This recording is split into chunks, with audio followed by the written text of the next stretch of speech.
I want to throw up. Oh, I want to puke. I got to give credit to the Tampa Bay Buccaneers and Baker Mayfield. Can you believe that? I got to give credit as a New Orleans Saints fan. We don't do no hating over here. We give credit where credit is due. Baker Mayfield, he's been the clutchest quarterback in the league this year so far, and he's in probably the front runner for MVP. I got to give credit. I want to puke. This is disgusting to me. But I cover my New Orleans Saints, number one, and I cover interesting stories going around in the NFL, you know. And that's why I'm going to tell my who that's. I don't want to be a one-trick pony, you know what I'm saying? I want to maximize, you know, my subscribers and the potential of this channel. And I appreciate my who that's first. But let's get to this clutchness of Baker Mayfield, man. It don't matter who's out there, guys. It don't matter who's out there for Tampa. It don't matter. It don't matter if Mike Evans is gone. It don't matter if Bucky Irvin is gone. The way this coaching staff is getting guys open and the elite play of this quarterback has been phenomenal. You see the superstar they have in Emeka, Ebuka, on how they get him open down the field. They're explosive. They've all since last year they've been able to run over people with that amazing offensive line with Tristan Wirfs leading the way. They're keeping Baker Mayfield upright, and then even on third downs, guys, an interesting stat. He's converted on third down 9 times scrambling on the pocket to get a first down. That's tied with Jalen Hurts. So he's just running over people for first downs. 3rd and 14 against the 49ers. It was like, I think, 3rd or 4th quarter. It was 3rd and 14. He scrambles out of the pocket, break tackles, running over people, trucking over people, just memeing people. I want this more than you do, linebacker. I want this more than you do, defensive end. I want this more than you do, corner, safety. I'm running over your ass. And he's not the most explosive quarterback running, but you see Baker Mayfield, he's built, he's jacked. He's trying to run over you. That's how he plays. He's a physical running quarterback at his small stature, height-wise. And most of his wins have been coming late, guys, this whole season. Outside the Eagles game. The Falcons game, he came back. Who they played week 2? I can't remember who the Bucs played week 2 off the top of my head. I can't remember. I know they played the Jets. He had to come back because I think the Jets blocked the punt. He led them down in field position to kick a late winning field goal. He beat the Seahawks. That was such a great game. He beat them late. Great game between him and Sam Darnold. They were drafted in the same draft class. I think that 2017, 2018 season, or I think it was the year after. I can't remember on the top of my head.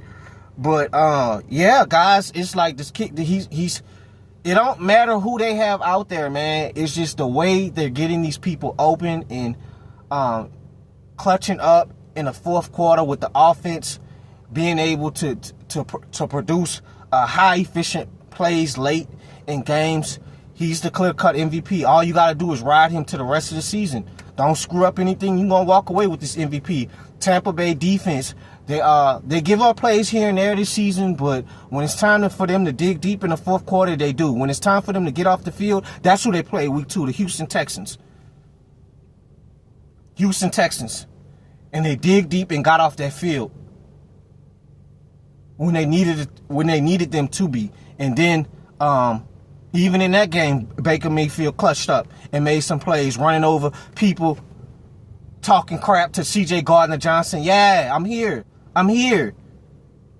I'm not the biggest Baker Mayfield supporter, guys. I never have been, but I respect him as being an elite quarterback. I'm talking about on a personal level. I don't really rock with him.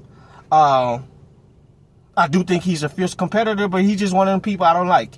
He already said he don't like the New Orleans Saints. We don't like him. I can't stand Tampa. And I've grown to really not fool with Baker because I remember that comment. I think the year after they made the playoffs going into I think the first year the Browns made the playoffs after that long drought with him. And he said disrespectful comments to Daniel Jones, I think. It was real disrespectful. I think Daniel Jones was getting drafted coming in his rookie season, and he had to say, I can't believe the New York Giants took that guy. I'm like, bro, you're not in no position to say that. You're not a 10-year, 12-year vet. You're trying to figure it out yourself in the league, man. Like, you don't disrespect another quarterback like that, man. That was unwarranted. And then the football guys had to humble you for that, because you see, obviously Cleveland made a wrong decision at the time because they can't do nothing right. They can't analyze talent. But they got rid of you after dark days, after I think y'all at the time the Browns missed the playoffs, and I think you were dealing with a shoulder injury, you know. So they didn't give you a new contract. You had to hit free agency. You signed it with Carolina. Carolina got rid of you, and it was dark days after that for like a week or two. And then the Rams called you. You got with McVay. I think Stafford got out. You came fresh off the plane to beat the Raiders. I don't even think you was a week in under the Rams playbook, and you beat them. You beat the Raiders. But during that stretch, it was dark days. It was dark times. It got real ugly for Baker Mayfield. And you see how stuff humble you, because at the end of the day, at that time, Daniel Jones was a starting quarterback, making the playoffs. He went on to beat the Vikings that year. Now, that had more to do with Saquon and the defense playing good more than Daniel Jones at the time. But that's how that NFL is going to chew you up and spit you out. And Baker Mayfield had to humble himself. He had to get back to the basics, get back his throwing motion the right way. And now look at him now, MVP favorite. Because I counted you out, bro. I thought you was trash at the time. I counted you out. But this is when you get around a good organization, a competent organization, and you pick right where Tom Brady left off. Tom Brady left Tampa in good hands after winning the ring, and now you there trying to search for your first ring, trying to search for your first MVP. But as of right now, they are the team to beat right now in the NFC. I think they do everything well. The only thing I'm concerned about when they play some elite teams down the stretch of the NFC, whether it's the playoffs, you're going to have to find a way to get better, get some more pass rush. Y'all got a lot of sacks against 49ers, but the one thing I think Tampa still get some more consistent pass rush. Obviously, you're not running on them. You're not running on Tampa. Teams don't run on Tampa between Vita Vea and Levante David. And secondary with Dean and these guys, Winfield, it's hard to pass the ball. They got 2 interceptions off Mac Jones. Baker Mayfield went 17 for 23, 256 yards, 2 touchdowns.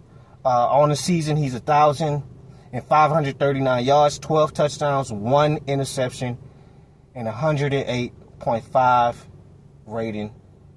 And what you want to say? Team to beat right now in the NFC. If they keep it up, you're going to have to go through Tampa NFC teams if they keep this elite play up. So we'll see. I want to throw up. I hate it that this team is so good, but we got to give them credit. So it is what it is. I'm out, guys.